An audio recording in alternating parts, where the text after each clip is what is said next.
Hello and welcome back.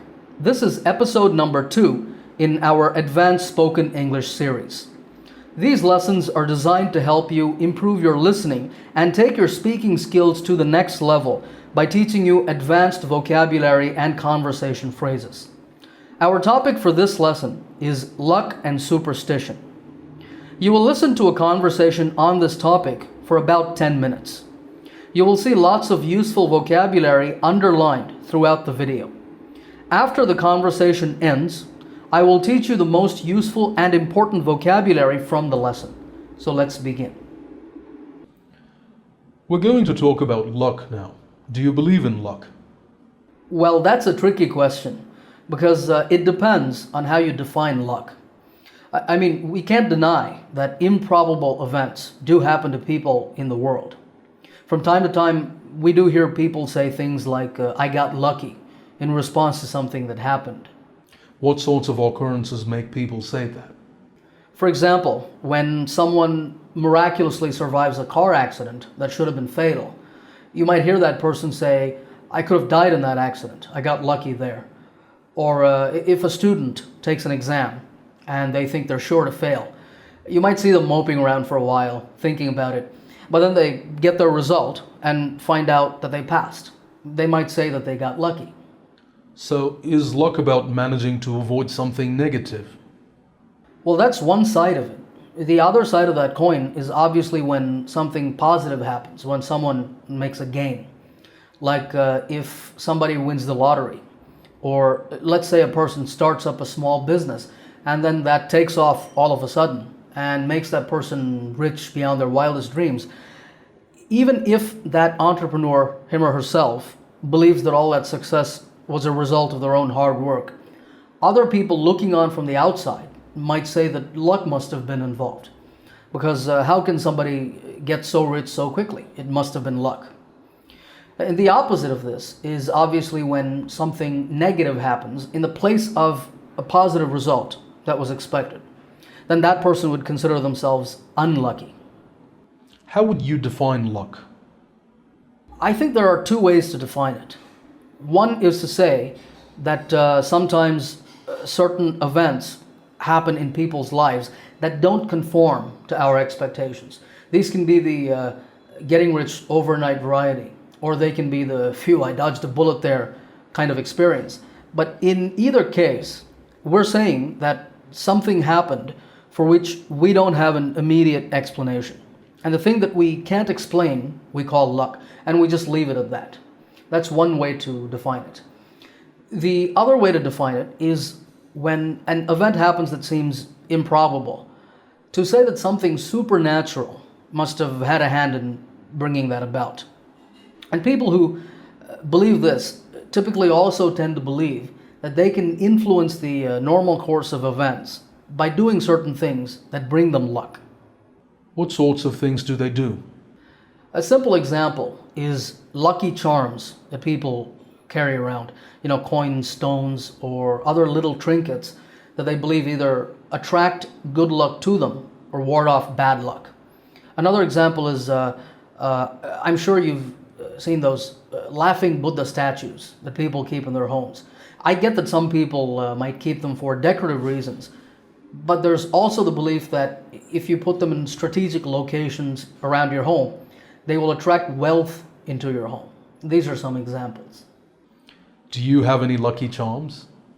No, not really. I find them to be a little superstitious for my taste. Not that I'm being judgmental of people that believe in them. Maybe they work, maybe they don't, I don't know.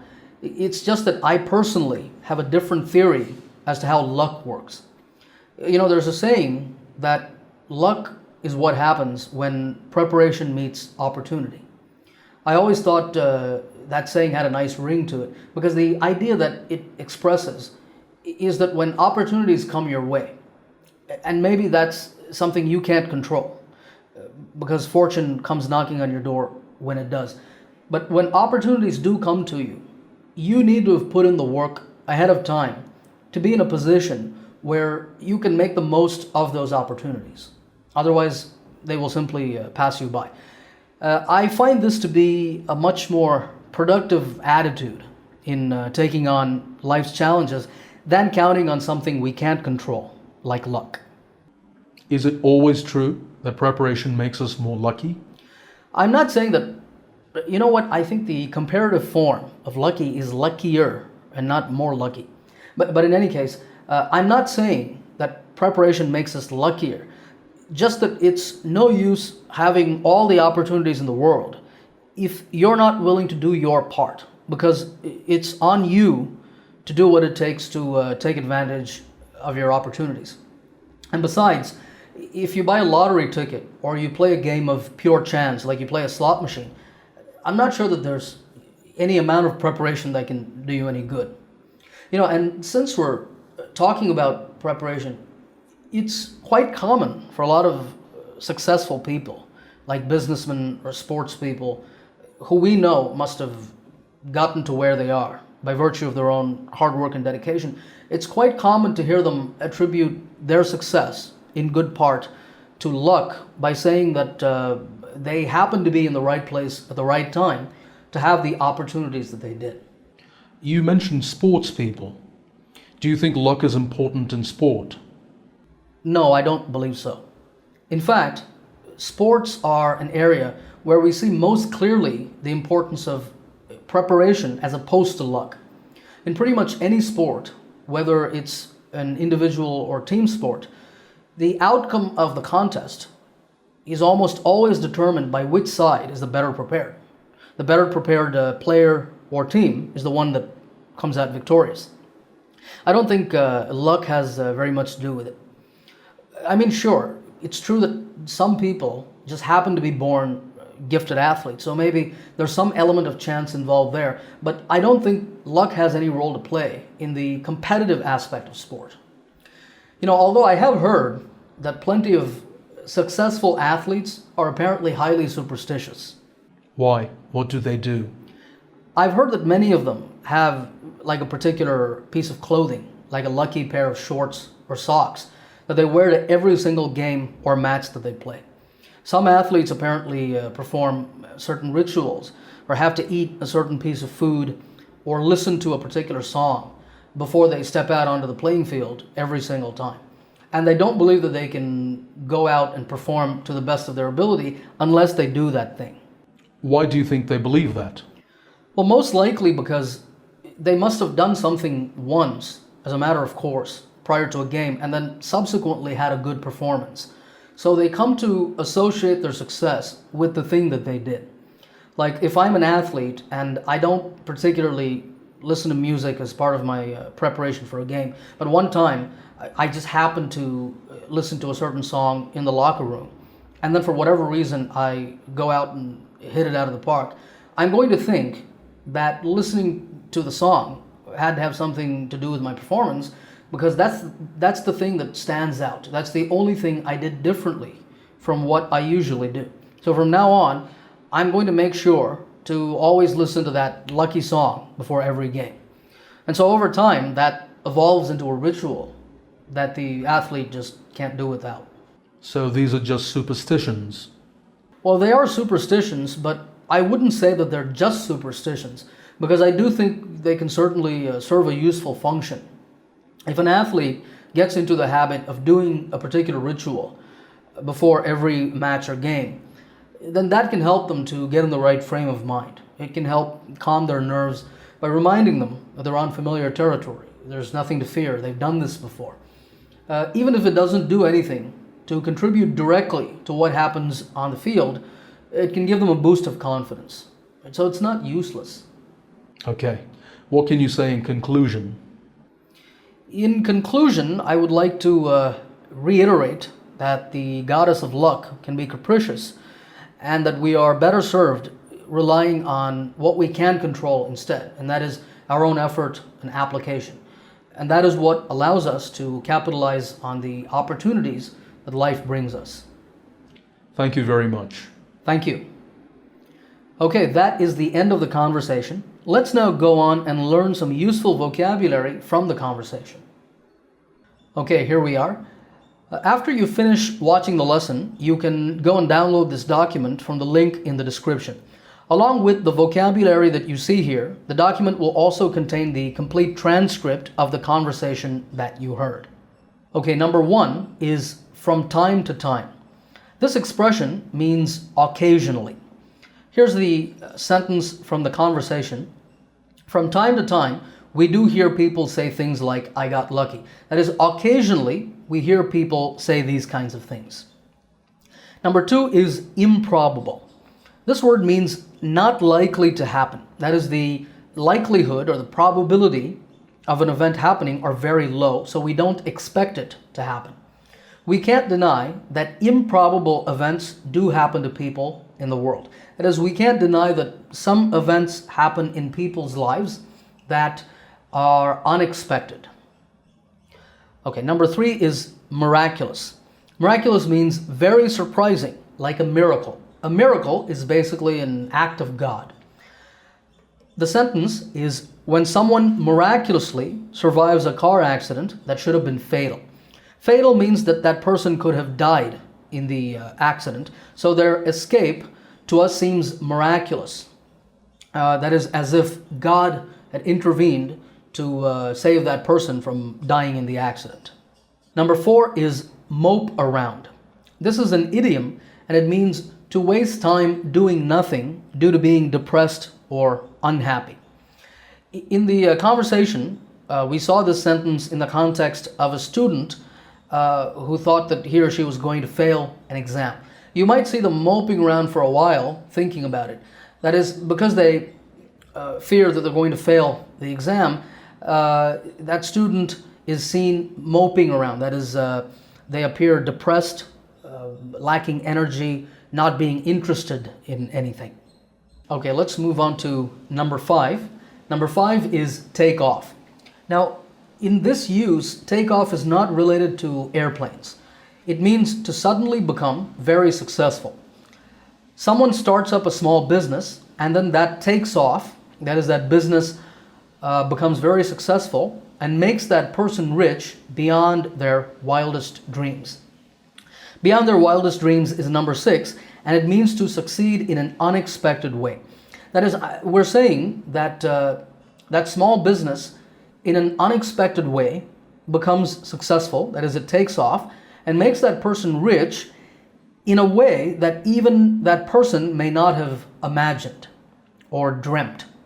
That's why it makes that person rich beyond their wildest dreams. Okay, number 7 is dodge a bullet.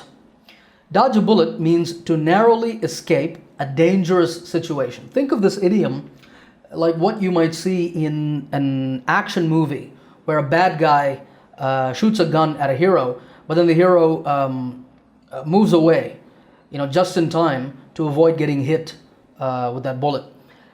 The example or the sentence from the conversation is these meaning lucky events, right? These can be the getting rich overnight variety. That's one kind of lucky event. Or they can be the phew, I dodged a bullet there kind of experience. That is the kind of experience where someone manages to narrowly avoid some negative results. Okay, number 8 is to have a hand in. This means to be involved in creating something. When an event happens that seems improbable, to say that something supernatural must have had a hand in bringing that about. To bring something about means to cause something. So we're saying here that one way of defining luck is to say that something supernatural must have been involved in. That's what we mean by had a hand. I should make this bold as well.